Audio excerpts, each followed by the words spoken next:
става хора, това видео ще е за YouTube, няма да е за TikTok. И понеже това видео ще е по-различно, защото много хора, може би, които са забелязали в другия ми TikTok профил, който те първо набира някакви последователи, се занимавам не само с гейминг, ами с workout, в смисъл стрит workout, но никога не съм взимал с мен, докато правя някаква тренировка. Затова мисля да се фокусирам днеска върху това, гейминга. Може би ще снимам днеска видео и утре ще го кача, ще видя. Защото сега тук ще трябва голяма обработка. Реално само да си изпия кафенцето. Да се подготвя, защото навънка вали. И направо ще се префърлим, като сме готови. Хайде! Сме екипирани вече. Няма може би да бъде наистина от най-дългите тренировки днеска, понеже навън наистина много лошо вали. Аз още напълно не съм оздравял заради една такава тренировка, която си позволих да се направя. Обаче беше по-дълга и накрая се оказа, че ще бъда една седмица болен. Чай да обуем обувките и да се захващаме след малко.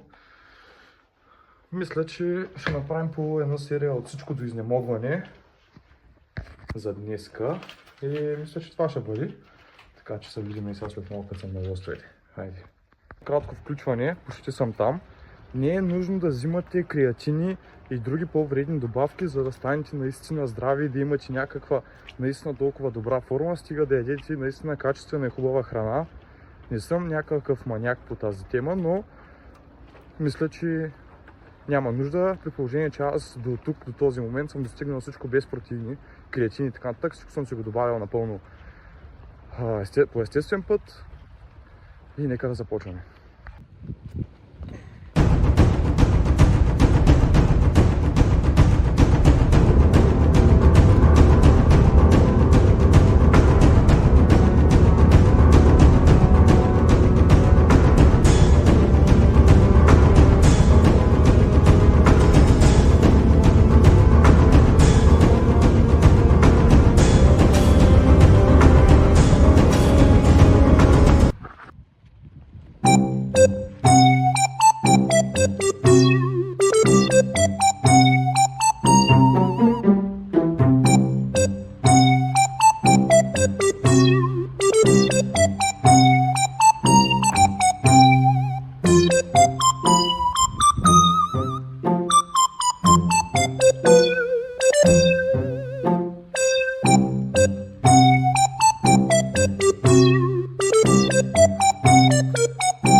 Да ви кажа само, че видите елементи от друга тренировка, защото иначе клипа става твърде къс, от което отново се извинявам, че този път стана така, но за напред са по-дълги, така че приятно гледане.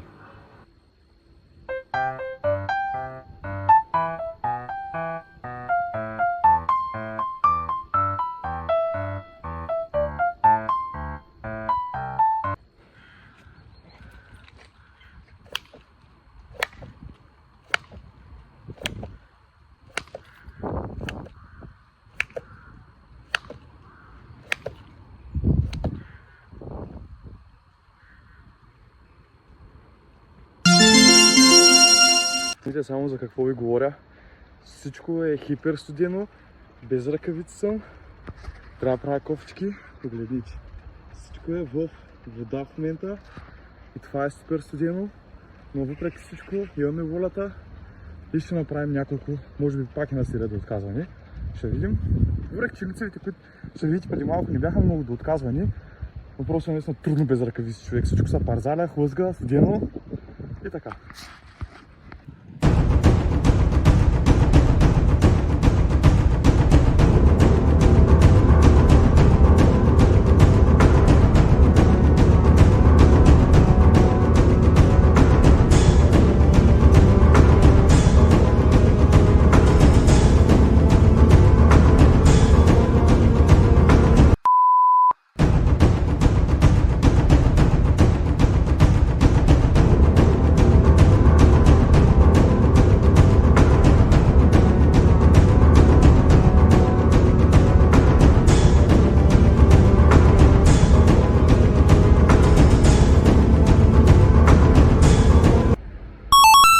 Бая затруднения изпитах, понеже гледайте ми ръцете супер червени станаха.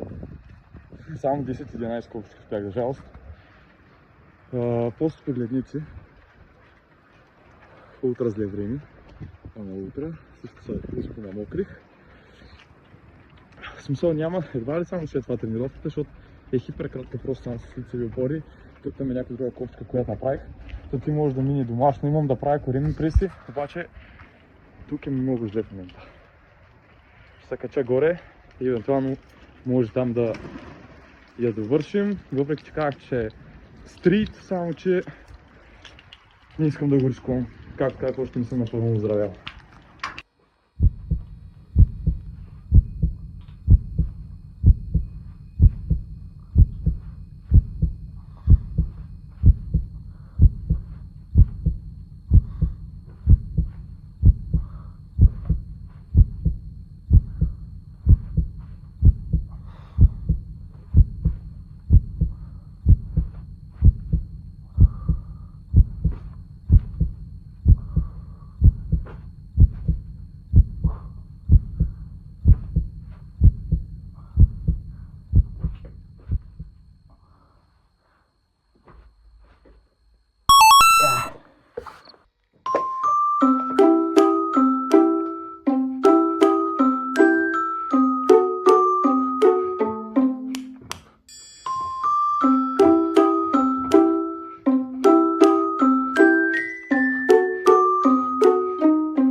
Както казах, тази тренировка ще е една от най-кратките между другото, които някога може би наистина съм правил.